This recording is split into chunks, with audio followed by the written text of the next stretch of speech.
Hola, ¿cómo están? Bienvenidos a la Hora Liberal. Estamos ahora con dos Ignacio esta semana. Sí. Ignacio Briones, el amigo de siempre. Ignacio el Bueno.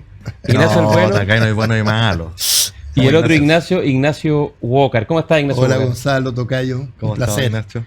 Gracias por la invitación. Oye, ¿cómo uno describe a Ignacio Walker? Porque si uno hace la cuenta de su trayectoria, que como él mismo dice, nació en la DC, nació en la política, nació con un gen muy político, pero tú has sido diputado, senador, ministro canciller, presidente de partido. ¿Qué es lo que te ha faltado en la vida política para completar el currículum? Académico también tiene bueno. Académico. Doctor en ciencia política, sí. Abogado de la Chile y doctor en ciencia política. Sí. Mira, yo nunca pensé que iba a ser ministro de Relaciones Exteriores. Obviamente fue una sorpresa. Sí quise ser diputado. ¿Eso lo buscaste? Lo busqué. Sí quise ser senador. Pero con 16 años en el Parlamento creo que ya se completó ese ciclo, el ciclo parlamentario. ¿Qué me falta en política? No sé. Mira, yo siempre he mezclado la política y la academia. O sea, siempre he tratado de que la política sea relacionada con las ideas, ¿no? Entonces, ¿quizás fundar un partido? ¿Ah? Fundar un partido. No. ¿Tú eres independiente ahora? Yo soy independiente de centro izquierda. Independiente de centro izquierda. Esa es de mi la familia de la definición. centro izquierda. Sí. Yo fui parte de la centro izquierda por el rechazo en el tema de la convención. Seguí por el rechazo porque estuve en contra de la propuesta del Consejo. Pero mira, ¿qué es lo que proponemos hacia el futuro? Nosotros con Ernesto Tone escribimos un libro hace 2 años que se llama Cambio sin ruptura, ¿te acuerdas? Sí, sí. Una conversación sobre el reformismo. Y lo que ahí planteamos, y esto los involucra a ustedes, es una convergencia en torno a la socialdemocracia, el socialcristianismo y el socialliberalismo. Yo he hablado por ahí de una coalición desde el laguismo, la socialdemocracia, hasta Evópolis, la centro-derecha liberal. Estoy como solo en eso, con Ernesto Tone. Somos como 3 o 4. Pero creo que la idea es buena. Es una familia pequeña, ¿ah? No es pequeña. Pequeña nosotros, sí. Pero el potencial de esa convergencia es tremendo. Oye, vamos a hablar de eso, pero antes de entrar en eso, que es tremendamente interesante, Ignacio Walker acaba de presentar un libro que se llama Requiem por el Chile del Estallido Social, de la editorial de la Universidad Católica de Valparaíso. Acaba de escribir, porque tú se lo presentaste. Sí. Bueno, sí, acaba de publicar. Lo acaba de publicar y lo presentamos la semana anterior con la ministra de Interior, con Carolina Toá.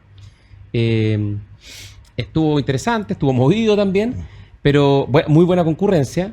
Pero quería partir preguntando, porque es interesante el ejercicio que tú haces, porque tú has escrito harto después del 18 de octubre. Has reflexionado harto sobre el tema y tú mismo lo dijiste, tú tienes esa curiosa y valiosa combinación entre la práctica política y las ideas políticas. Y este libro, el Requiem por el Chile en estallido social, es precisamente una reflexión sobre lo que hemos vivido como país en los últimos, no solo 4 años, uno diría en los últimos 25, 30 años, ¿no? Incluso tiene reminiscencias históricas aún más prolongadas en el tiempo. Tú vas hasta la Guerra Civil de 1891, analizando los conflictos de la política, la institucionalidad y la forma en que estos se resuelven o no se resuelven. Entonces, yo lo primero que te quería preguntar es por el título, porque el título es provocador, ¿no? Es provocador. Sí. Y provocó, de hecho. Sí. ¿Por qué un requiem? Bueno, los títulos que yo escojo para mis libros son muy fome siempre.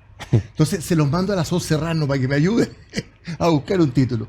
Y yo le propuse esto porque requiem, bueno, viene del latín requiem, que significa descanso, significa reposo, ¿no? Y yo creo que el resultado del plebiscito del 17 de diciembre pone fin a una etapa. Ahora, como digo ahí, los procesos políticos, sociales, no mueren, se transforman, mutan, cambian, ¿no? Los procesos siguen, pero lo que hemos conocido como el Chile de estallido social, cuando lo escriban los historiadores, creo yo, va a ser, ¿no es cierto?, 18 de octubre del 2019, ¿no? 17 de diciembre del 2023, cuando por segunda vez se rechaza un texto constitucional. Ese es un poco el sentido de esta provocación, pero es más sutil que un proceso que muere, ¿te fijas? Porque alguien malintencionado podría plantear que lo que hay aquí es, o sea, que más aquí demos vuelta a la página, cambio y fuera, esto fue una locura que se apoderó del país y ya está, digamos, y se cierra y otra cosa mariposa.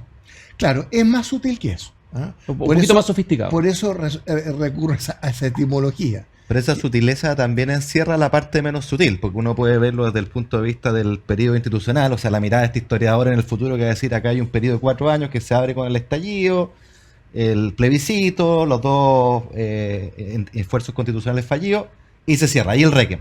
Pero también hay un requiem respecto a al germen que está detrás del estallido, la emotividad, la violencia, la validación de la violencia. El propio presidente Boric, que ha tenido que desdecirse de aquello que enarboló en su minuto, y su coalición, o una parte de ella al menos. Entonces también hay un requiem en ese aspecto, ¿no? Sí. Del exceso, Sí, el que baila pasa, todas esas Bueno, cosas. en esa misma línea, tal vez este requiem es de la vía insurreccional. Claro, eso. ¿Ah? O sea, y es el contraste que hacemos en el libro entre la vía institucional, que es lo que emerge de 200 años de historia. Porque yo he pensado que en la convención no es que hubiese habido solo un enjuiciamiento de los 30 años, sino que de 200 años de vida republicana y democrática. O sea, cuando proponían cerrar el Senado, que está en el ADN de esos 200 años, es terminar con el Poder Judicial como poder del Estado, que se acababa. Recordemos que en el proyecto de la Unidad Popular también había un Congreso Sí. unicameral. Sí, claro. Por lo tanto, eso tiene Exacto. un precedente histórico. Por supuesto digamos, que ¿no? tiene precedente. Esto tiene una vieja historia. Sí. Tendríamos que llegar a Francisco Bilbao Sí, y Santiago Arco. Sí. La sociabilidad chilena, 1844. Entonces, lo que estuvo no solo insinuado, sino que bien explícito en el octubre-noviembre del 2019 fue un germen insurreccional, ¿no? En que estuvo, por un lado, en peligro la democracia, yo desarrollo esa idea mucho, y amenazado el Estado como monopolio del legítimo uso de la fuerza, porque lo que hemos enfrentado en Chile, mucho más allá del estallido social y mucho antes de este gobierno, por cierto, es esta suerte de privatización de la violencia. ¿Ah? Delincuencia común, microtráfico, narcotráfico, bueno, tú has tenido que lidiar con eso, Gonzalo. Entonces, vaya amenaza, doble amenaza. Uno, una democracia que estuvo en peligro, y dos, un Estado bajo amenaza. Oye, a mí me gustaría citar un par de párrafos del comienzo del libro, porque son frases fuertes, ha pasado el tiempo y como que todo esto se fue quedando atrás. Y Ignacio, voy a citarlo acá, esto está en la introducción, abro comillas, dice lo siguiente: el 18 de octubre y el 12 de noviembre del año 2019, el país estuvo literalmente en llamas y la democracia estuvo en peligro.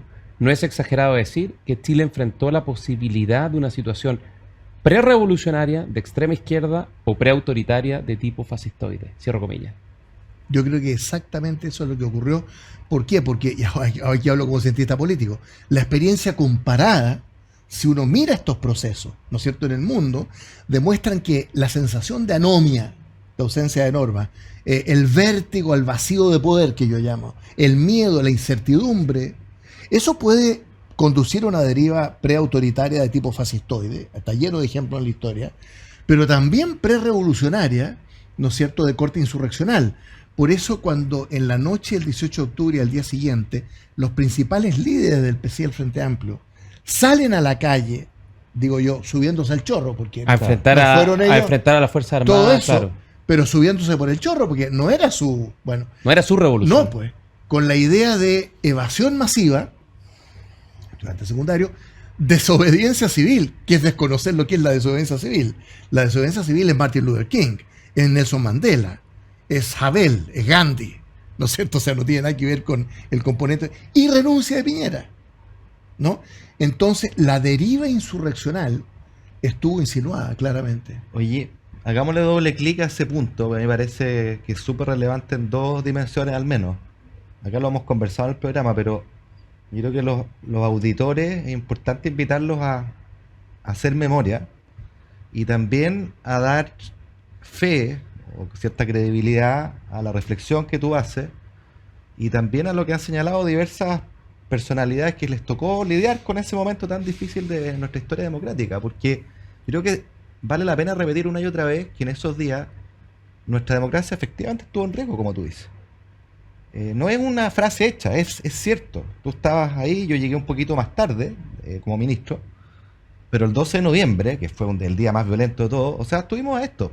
Así es. Y es importante tomarle el valor, el peso que tiene la democracia, con lo que significa agua abajo, que son el respeto a sus instituciones, a la legalidad, al Estado de Derecho, al uso legítimo de la fuerza, al monopolio que tiene el Estado en esta materia. Y todo eso se fue perdiendo. El primer mensaje es, tomemos el peso de que nuestra democracia estuvo a esto. No hay ocasión pública que me toque hablar de este periodo en que no me refiera a esto, me parece medular. Y lo segundo, en esa misma clave, es que aquellos que hoy día, y volviendo tú al ciclo que se cierra, por eso el requiem para el estallido social, hay muchos que livianamente a mi juicio dicen, no, que aquí se desperdiciaron 4 años, que aquí se entregó la Constitución, y sin embargo, si uno lo mira en clave democrática, esta vía institucional, con todos los peros que haya tenido, con los 2 procesos fallidos, fue un camino institucional, valga la redundancia, que permitió validar la democracia, las reglas democráticas, y hoy día encontrarnos en un estadio objetivamente superior, con todos los problemas que tenemos, a aquel que tuvimos que enfrentar en octubre y los meses que siguieron, donde insisto, nuestra democracia todo punto de vista del tacho. Entonces, valorar la institucionalidad que Chile tiene, con todos los peros, con todos los problemas, y no simplemente caer en estos eslogans facilones. Sí, el simplismo. El simplismo, que entregaron esto. Porque la verdad es que parte del problema, y con esto termino, pero Ignacio, sí, por favor, es que en todo este periodo yo siento que hemos estado tapizados de eslogan, que los 30 años, los 30 pesos, que Chile no era una democracia, en fin, ¿no? Yo creo que eso le hace mal al debate y va generando un germen que termina asusando esta fuerza, ¿no es cierto?, destructiva cuando se presentan. Bueno, yo estoy completamente de acuerdo contigo. El primer gran revés de la vía insurreccional fue el acuerdo del 15 de noviembre. Ahí la deriva de la vía insurreccional a la vía institucional se empezó a insinuar, ¿no? Y no es casualidad que el PC no haya suscrito ese acuerdo. Claro. Que Convergencia Social no haya suscrito ese acuerdo. Ese fue el momento de Gabriel Boric, cuando firma como persona natural que catapulta su liderazgo político, ¿no? Y entonces, fíjense, el acuerdo por la paz social y la nueva constitución, eso está lleno de intención, ¿no?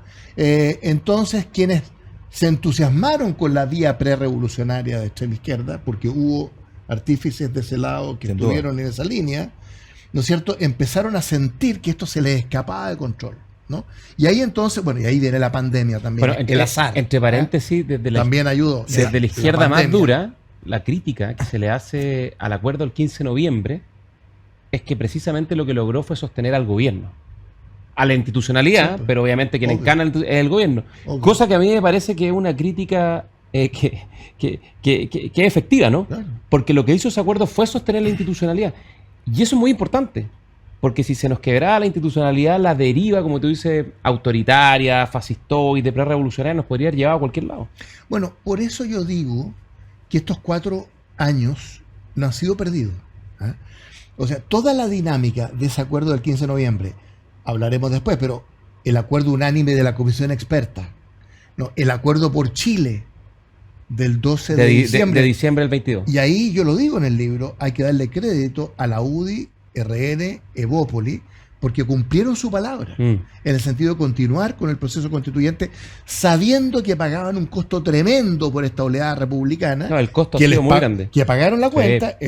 en mayo, cuando el Partido Republicano saca un 35%. Entonces, yo defiendo a la llamada clase política, otros hablan de la casta política, ustedes saben, nuestros vecinos, de haber tenido la visión, la capacidad, la lucidez, de, en el momento más crítico desde la recuperación de la democracia del 90, de haber logrado, ¿no es cierto?, canalizar estas demandas, aspiraciones, frustraciones, rabias, ¿no es cierto?, por una vía institucional. Oye, Ignacio, a ti que te gusta la historia y que eres además Mucho. un destacado cientista político, ¿qué momento de la historia de Chile o qué otro país ves tú que ha enfrentado una situación de connotaciones similares a la que nos tocó vivir en octubre, noviembre del 2019? Mira, Manuel Castells, sociólogo catalán, vino en noviembre de ese año al CEP. Sí. Eso está ahí yo lo recomiendo. En YouTube está la charla de Manuel Castells, sociólogo catalán, de izquierda, muy prestigioso. Lo entrevistó Ernesto Tone, sobrecaliente, o sea, ahí ¿no? En noviembre. Y él dijo, mire, yo a mis amigos chilenos siempre les reprocho que ellos creen que estas cosas son fenómenos locales, que el excepcionalismo chileno, que esto pase, y mencionó 14 o 15 casos de explosiones sociales, las llamaba él, ¿no? Los chalecos amarillos en Francia. Eso fue brutal. Sí. Las dosis de violencia, de destrucción de la propiedad, incendios de autos, quemas de autos. Bueno, el movimiento de los indignados en España, el 2011, que tuvo tremendas repercusiones. Pero, Ecuador, Colombia en ese momento. Y después, ¿para qué decir? La sonada del 6 de enero del 2021 en que Donald Trump llama a tomarse el Capitolio. El Congreso. O Brasilia. Bueno, Brasilia, Brasilia. ¿no es cierto? Entonces, estos no son fenómenos locales, es un aspecto de la globalización muy facilitado por las redes sociales, ¿no? El impacto tóxico que está, la literatura es inmensa, ustedes saben, el efecto tóxico que está teniendo el uso y abuso de las redes sociales en lo que es la esencia de la democracia, que es la deliberación. Oye, y cómo afecta la deliberación. Entonces fue un fenómeno bastante más global de lo que uno pudiera pensar. Sí. Claro, pero acá, perdona, pero yo creo que sí el caso chileno tiene un elemento idiosincrático, porque de partida la magnitud del problema, o sea, esto generó una crisis institucional y como decíamos, la democracia estuvo en peligro, y eso hay que repetirlo una y otra vez, me parece. No es simplemente un evento, claro, el presidente Macron con los chalecos amarillos estuvo bien complicado, pero nunca estuvo en juego o en riesgo la institucionalidad, ¿no? Sí, acá sí la estuvo, entonces no es por contradecir tu tesis, que no, es correcta, tienes razón, pero para no minimizar lo que pasó en Chile, porque no nos puede volver a ocurrir. Claro, lo de Trump es un hecho puntual, lo del asalto Oye, pero lo de en Trump, Brasilia sí. es gravísimo, pero son hechos puntuales. Aquí fueron 6 meses. Claro, pero mira, uno de los personajes que yo aprendí a leer y a respetar y está en el libro, en fin, estuvo esta semana en Chile, en el Congreso del Futuro, el filósofo político vasco, Daniel Innerarity, ¿no? Sí. Escribe el 2013 uno de mis libros de cabecera, que se llama La política en tiempos de indignación. El fenómeno de los indignados, que eso es global. Hong Kong, tú sabes, está lleno. ¿Ah? Entonces, el tema de los indignados, porque aquí en octubre, noviembre, hubo también una protesta brutal, con rabia, respecto de los abusos y privilegios de las élites dirigentes, políticas y empresariales. Así es. Ese es un nivel. ¿Ah? Yo voy más al fondo, ustedes saben. ¿Ah? Yo digo que esto fue la manifestación extrema de las tensiones y contradicciones de un acelerado proceso de crecimiento, modernización y desarrollo. Tenemos que ir a en Chile. una pausa y vamos a volver con eso, porque ese es un tema bien de fondo. Yo solo quisiera terminar con un punto. 1 o 2 semanas antes del estallido chileno, hubo un estallido en Ecuador muy fuerte contra el presidente Lenín Moreno. Campamento indígena. Y 2 o 3 semanas después hubo uno contra el presidente Evo Morales en Bolivia. ¿Sí? En Y Ecuador, también Colombia. En Ecuador, miren la realidad como está hoy día Ecuador. Sí. Miren cómo está Bolivia también enfrentando problemas democráticos muy profundos. Y yo creo que eso habla bien de Chile, que Chile enfrentó una situación, como dice Ignacio, yo creo más grave, de mayor profundidad, mucho más prolongada, pero el acervo institucional logró encauzar las cosas. Hoy día Chile está lleno de problemas y dificultades, pero la democracia no está en riesgo y está funcionando. Así es. Vamos a una pausa y volvemos. Agricultura TV.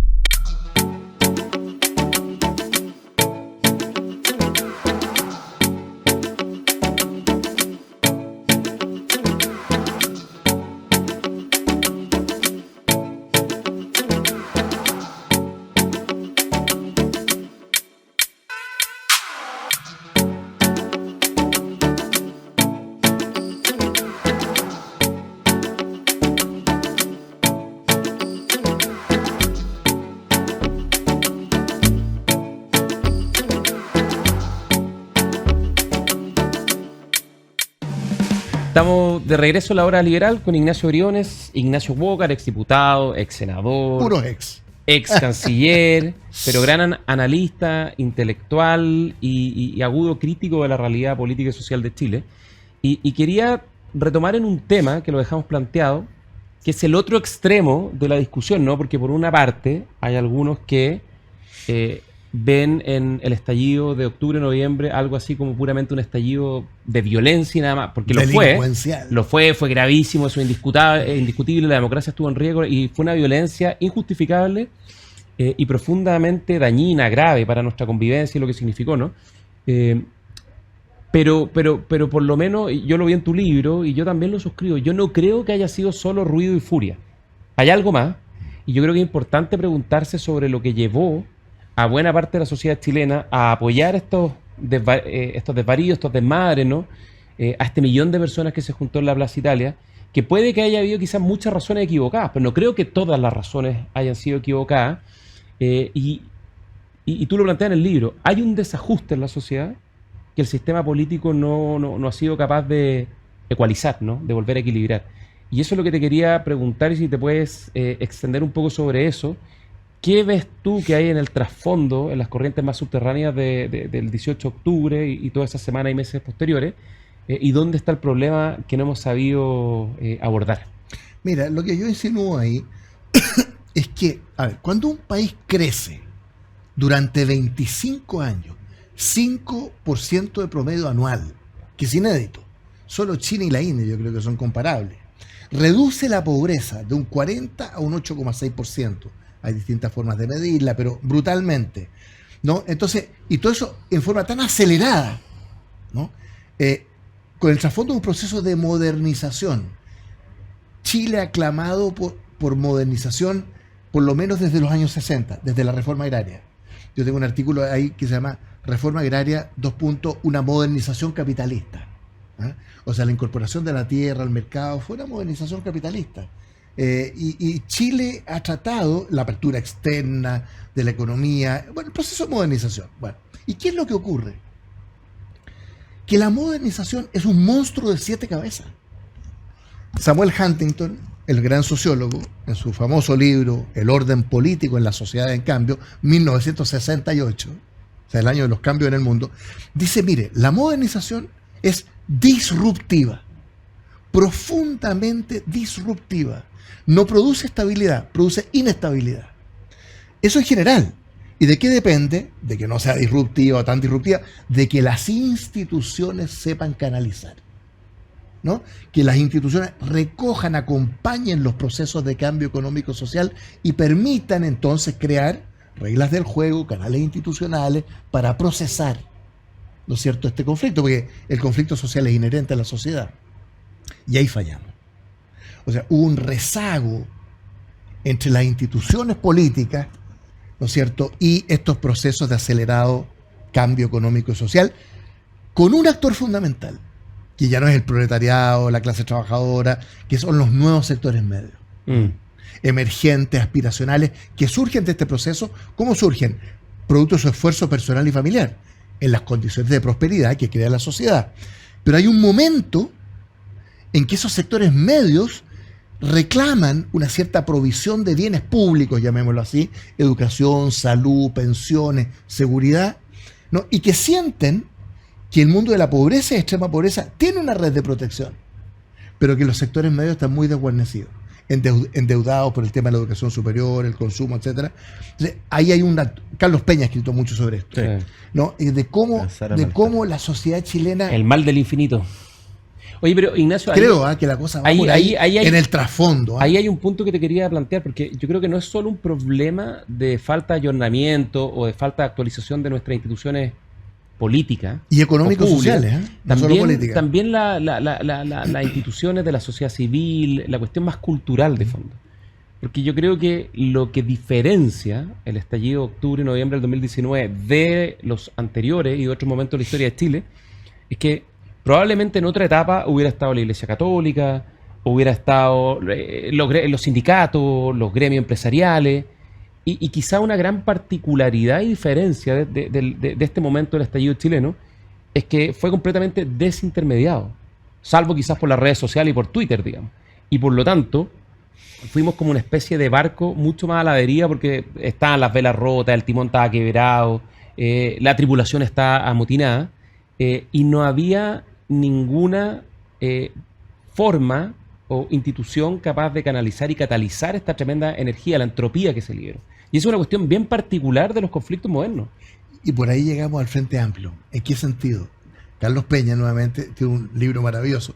El problema es que escribe como 2 libros al año, entonces uno no alcanza como... Bueno, el libro se llama Hijos sin Padre. Sí.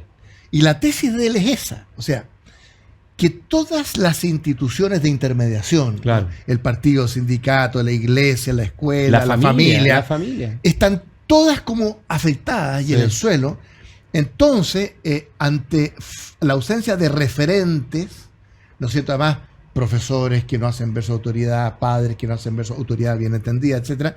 Entonces surge una generación, y por eso digo llegamos al Frente Amplio, hijos sin padre, ¿no? Con un cierto narcisismo, dice Peña, que se mira a sí misma en ausencia de referentes, porque todos los referentes se van cayendo y deslegitimando. Y son corruptos a sus ojos. Y son corruptos. A sus ojos. ¿Sí?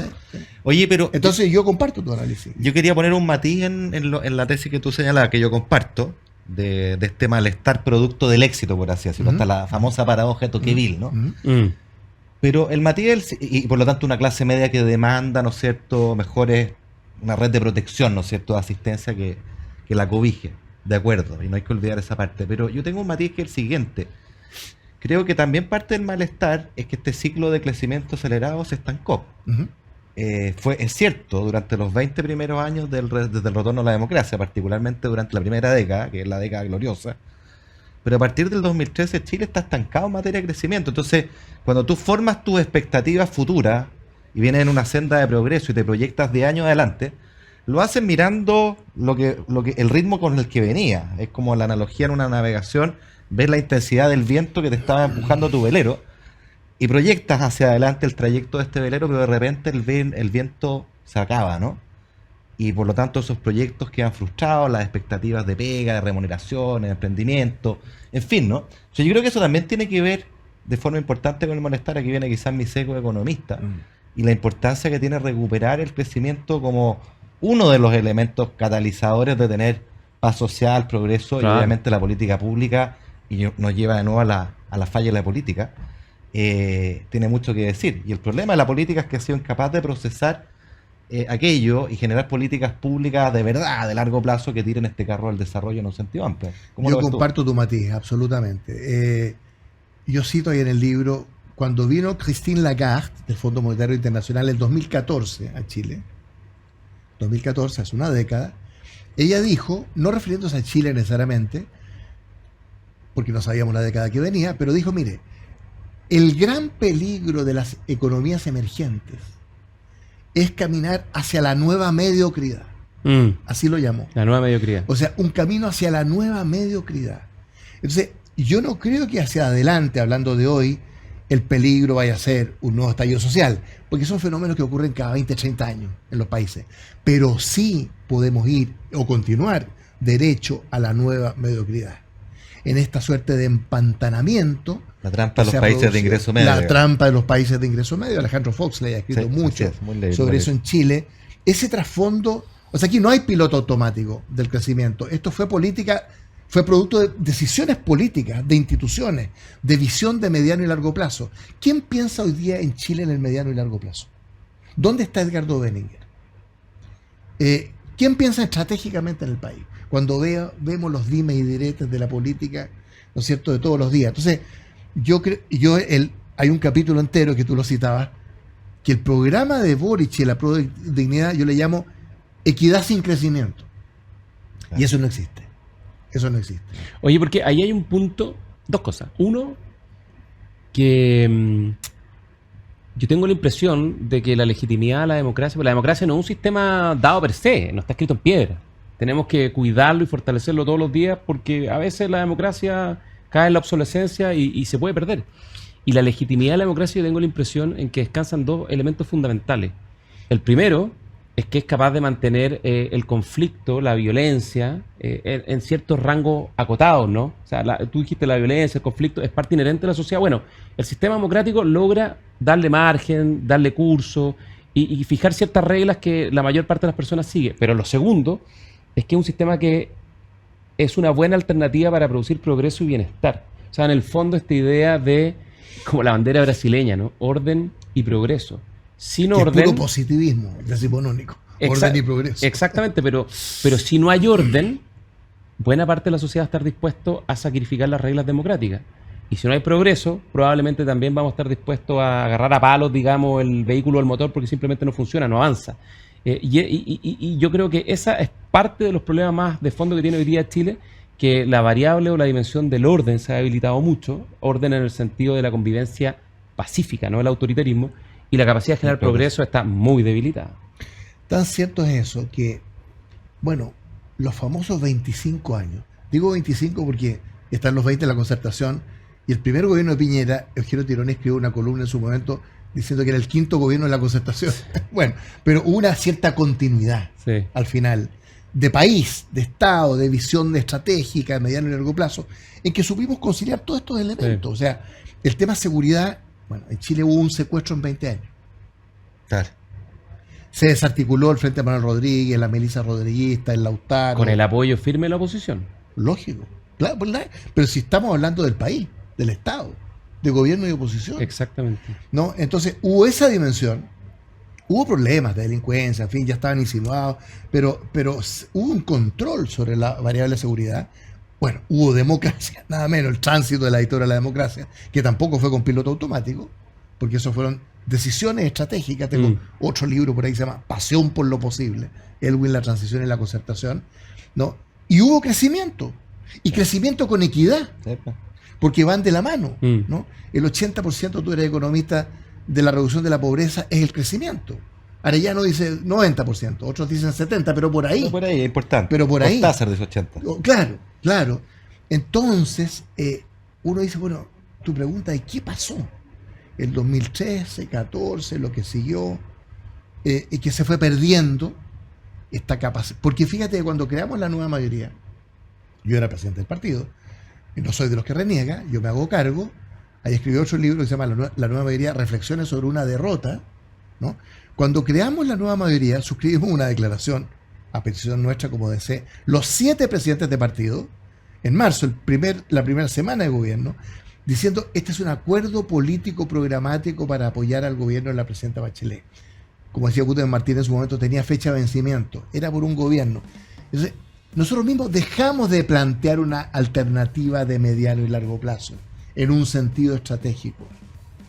Y yo creo que la derecha, en el segundo gobierno de Piñera, parece que las segundas partes no siempre fueron buenas, ¿no es cierto? Aunque le tocó bailar con la fea del estallido social y la pandemia. Y la pandemia. Pero entonces, yo creo, Ignacio, que a tu pregunta, es que dejamos de pensar estratégicamente. No hay mediano y largo plazo en el país. Yo estoy de acuerdo contigo, pero Perdón, voy a tener que hacer. Estamos en el Tengo que ir a día una a día. pausa. Vamos a volver Ya. con Ignacio Briones, con y, Ignacio y el Walker. recomendado. Y bueno, y el recomendado lo dejamos para el próximo bloque. Vamos a una pausa y volvemos. Agricultura TV.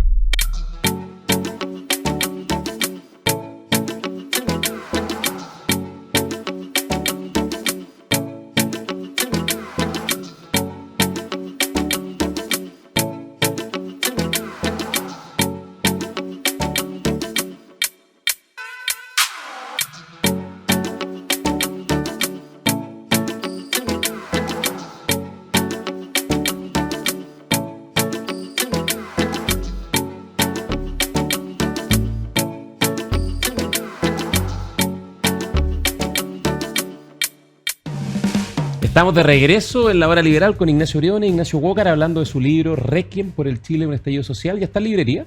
Está en librería, está en Busca Libre. Busca libre es lo más fácil. Busca Libre, un clic y le llega a la casa a uno. Pero y si no, a la librería en general, sí. en cualquier librería se está encuentra. disponible. Ignacio, ¿tú querías Sí, plantear yo un le tema? quiero hacer una pregunta incómoda, Ignacio.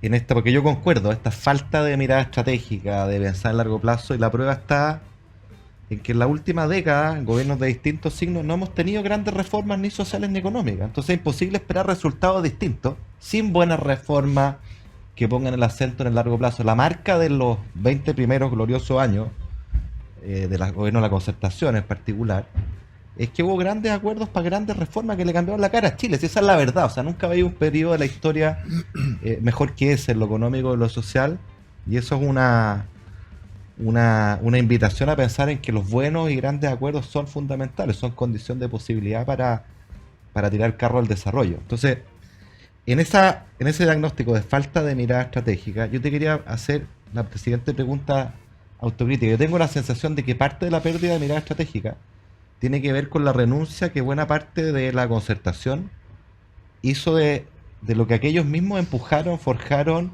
y de la obra o los resultados que emergieron. Casi como una suerte de pasado pecaminoso, renegando de aquello, el vaso medio vacío, la autoflagelancia y en cambio comprándose sin más las tesis refundacionales, facilonas, ¿no es cierto?, y moralistas de la nueva izquierda que emergió. Entonces, ¿cómo tú haces esa autoridad? Yo creo que parte de la pérdida de esta mirada larga que tenía Benninger tiene que ver con la renuncia que ese propio sector exitoso hizo de su pasado. Déjame agregar algo, porque tú lo mencionas en el libro, y quizás más que una autocrítica, tú lo que planteas en el libro, y con justa razón, es una crítica, porque tú no cambiaste, pero te quedaste solo. Muy solo. Tú, Ernesto Tone, quizás el presidente Lago y 2 o 3 más, ¿no? Y tú lo ejemplificas en un par de cosas que son muy simbólicas. Por ejemplo, el tránsito que hace el Partido Comunista entre 2010 y 2020, ¿no? Que pasan de su 26º... Del 24 al 26. 24 al 26º Congreso anual, no sé cómo le llaman, que se juntan y decían la estrategia política, y el 2010 decía un gobierno de nuevo tipo, y el 2020 una ruptura democrática. Y constitucional. Y constitucional. Una ruptura democrática y constitucional. Claro. Y después tú mencionas muchos más ejemplos, porque no es solo que el Partido Comunista le bajó la onda revolucionaria, bolchevique, como en los viejos tiempos, no. El Partido Socialista, que tenía una alianza histórica muy importante con la democracia cristiana, construida en la lucha por la recuperación de la democracia, también empieza a ser un giro estratégico muy importante cuando empieza a aparecer estos nuevos movimientos de izquierda del Frente Amplio, y decide buscarse nuevos socios en el Frente Amplio, en el Partido Comunista, y a nosotros, Ignacio, nos tocó verlo en el Parlamento, cuando vimos que el Partido Socialista empezó a adoptar una posición muy dura, muy beligerante, muy obstruccionista, cuando era oposición particularmente al gobierno del segundo mandato del presidente Piñera, y se van en una línea mucho más confrontacional, y quizá el símbolo que lo representa todo esto es cuando descartan la candidatura del presidente Lago, quizá el mayor representante de la concertación y de los años de la concertación junto con el presidente Patricio Aylwin, lo descartan para poner a Alejandro Guille. Y eso en el fondo marca un giro, ¿no? Marca un giro o un salto en el tiempo, no sé si hacia adelante, quizás hacia atrás, de un socialismo que de una u otra manera la renovación socialista y la socialdemocracia la empieza a dejar en los libros de historia. Bueno, son las dos cosas. O sea, el título de la película, de lo que dice Ignacio, ¿no?, es cuando el renegar se transformó en costumbre. ¿Ah? Entre los camaradas y compañeros, a mediados de la última década, se empezó a renegar, ¿no es cierto?, de los 20 años de la concertación. En medio del estallido social, no son 30 pesos, son 30 años. Yo acabo de ver un curso con ese título, tenía 80 alumnos, en las dos católicas, de Valparaíso y de Santiago.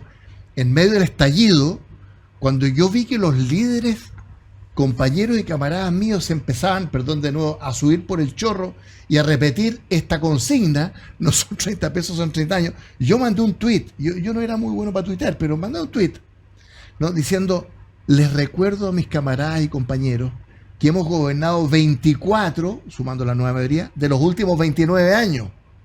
Pero parecía que hubiésemos estado en el mesón del frente, en la vereda del frente, ¿no? Y con este complejo, contra el cual siempre he luchado, de que lo que habríamos hecho es administrar el modelo neoliberal heredado de la dictadura y los Chicago Boys, bueno, que es una monserga, más que una consigna, creo yo. Entonces, efectivamente, hubo una especie de empezar a renegar, ¿no es cierto?, de los 20 años de la concertación. Y en segundo lugar, hubo una izquierdización del mundo nuestro. ¿Ah? El PC dio ese giro, ¿ah?, un giro brutal, porque cuando formamos la nueva mayoría del 2014, había triunfado en el PC la tesis de un gobierno de nuevo tipo, que era un gobierno reformista, era una concesión táctica, como el Frente Popular, ¿no? Que hay buenos momentos en el Partido Comunista en Chile, el Frente Popular, con Pedro Aguirre Cerda, quien va a poder negar que fue un buen momento para el país, ¿no? Entonces, bueno, eso abrió una perspectiva. Pero después del estallido, el 26º Congreso del 2020, se da un giro. Daniel Jadue entra de nuevo, que había sido derrotado en 2010, y surge la tesis de la ruptura democrática y constitucional. ¿Ah? Acuérdense la frase de Tellier: rodear de la movilización de masas a la convención constitucional. Sí. Esa fraseología en medio del estallido. Bueno, y finalmente, en mayo pasado, el PS firma un acuerdo electoral con el Frente Amplio y el PC, y abandona al PPD de Natalia Pergentili, al Partido Radical, y para qué decir a la democracia cristiana. Entonces, estos dos temas de renegar, ¿no es cierto?, y de izquierdizar, que es parte de la polarización que hemos vivido en el mundo, pero también en Chile, nos hablan también. ¿Y cómo te explicas? ¿Qué le pasó al socialismo chileno? Bueno, yo creo que es el grito de la selva, Gonzalo. Es el grito de la selva. O sea, en el ADN de la izquierda socialista comunista, que se empezó a reconstituir ese eje. Ahora, ojo, en este gobierno, el presidente Boric, lo que sostiene la estantería es el acuerdo PSPC, partidos históricos, porque el Frente Amplio está viviendo una crisis brutal, ¿no es cierto?, internamente. Entonces, ese eje PSPC, que fue bien nefasto para la política chilena, la Unidad Popular, obviamente, fue sustituido por el eje de CPS en la transición y los 4 gobiernos de la concertación, ¿no es cierto? El eje de CPS, que fue muy virtuoso. A mí, yo fui 5 años presidente de la ADC, con Osvaldo Andrade, presidente del PS, y logramos mantener eso al frente común. Bueno, eso se acabó, ¿no? La centroizquierda se acabó como espacio político. Entonces hoy día hay una izquierda, PC Frente Amplio, con el PS ahora, y una derecha muy marcada también por el sello republicano, digámoslo. Ahora, tú en el libro defiendes una tesis que a mí me provoca serias dudas, que es que el presidente Gabriel Boric se ha transformado en un socialdemócrata. Ah, sí. Entonces, sí. puede que tácticamente, como le gusta decir a la izquierda, hoy día esté comportándose más como un socialdemócrata. La pregunta es, ¿qué tan estructural es ese cambio?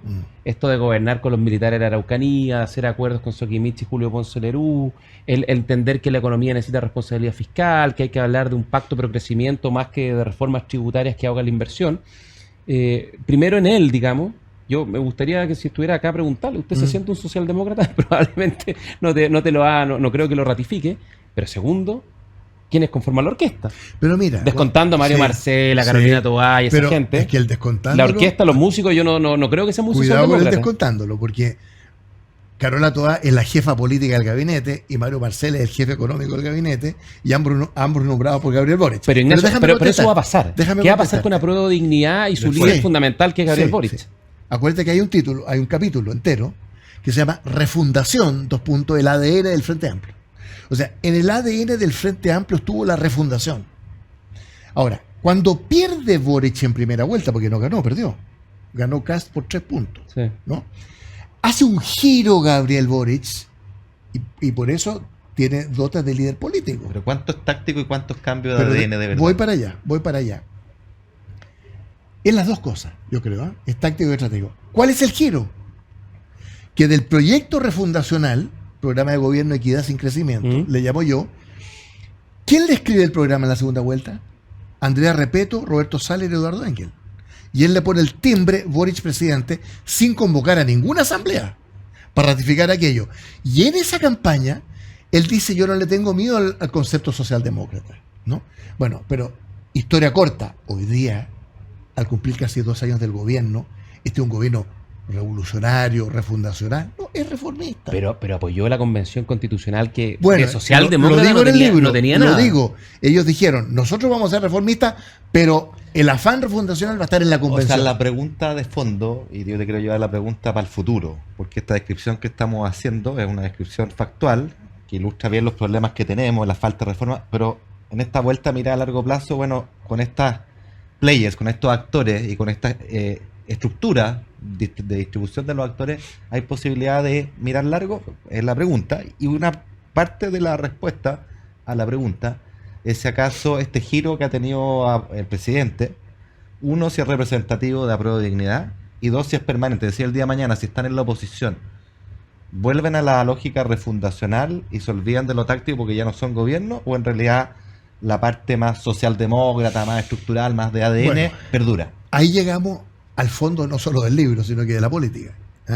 Y es la gran afirmación que hemos hecho muchos o algunos, ¿no?, de que el método de la democracia es la reforma.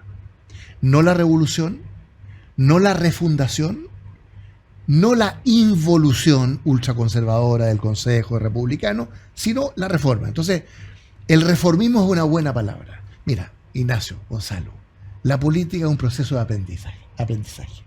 Aquí hay una generación política que en 10 años pasó de enarbolar las banderas del movimiento estudiantil en la calle a dirigir los destinos de la nación. Y hay un proceso de aprendizaje político. Hay lecciones de los errores y los logros. Es que Boric se ha dado 30 piruetas o volteretas. Se va a pegar 60. Pero eso confirma que por las razones que fueren, no hay alternativa a la reforma. Sí, estamos de acuerdo. Te fijas que estamos en un escenario post-revolucionario en el mundo, que la refundación a los Chantal Mouffe, Ernesto Laclau, Podemos está dejando de existir en España. En el Frente Amplio en Chile hay tremendos problemas internos, ustedes los conocen. Para la gente el Frente Amplio es Boric. Y Boric es el timonel. A ver, Boric primero firmó el acuerdo del 15 de noviembre. Segundo, le ganó a Daniel Jaude en una primaria, cuando Daniel Jaude es el favorito de todas las encuestas. Tercero, nombró a Marcel ministro de Hacienda, tu colega. Cuarto, nombró a la Carola Toá ministro del Interior. O sea, perdónenme. Ese liderazgo político. Después de que asistes, digamos. ¿Ah? Después de que Sí, asistes. claro. Entonces, a mí me gusta ese giro. Ahora, si es táctico, si es estratégico, ¿qué niveles de convicciones existen en la probabilidad? Es una pregunta legítima. Dos preguntas Nos queda un minuto. Bueno, ya, pero cortito. Entonces, dos preguntas relacionadas. El reordenamiento de fuerzas para evitar esta polarización, para que Chile vuelva a caminar por una lógica de buenos acuerdos, con buenas reformas que miran a largo plazo, no ocurre por buena voluntad. Yo creo que ese es un error estructural que ha cometido el Frente Amplio y otros. Creo que en la derecha también hay esa fuerza de pensar que la buena voluntad basta para hacer las cosas. No, no es así. Son reglas. Cambio las reglas del sistema político, creo yo, sin eso es imposible que converjamos aquello. Quería preguntar tu opinión. Y lo segundo, algo que hemos conversado muchas veces con Gonzalo en este programa.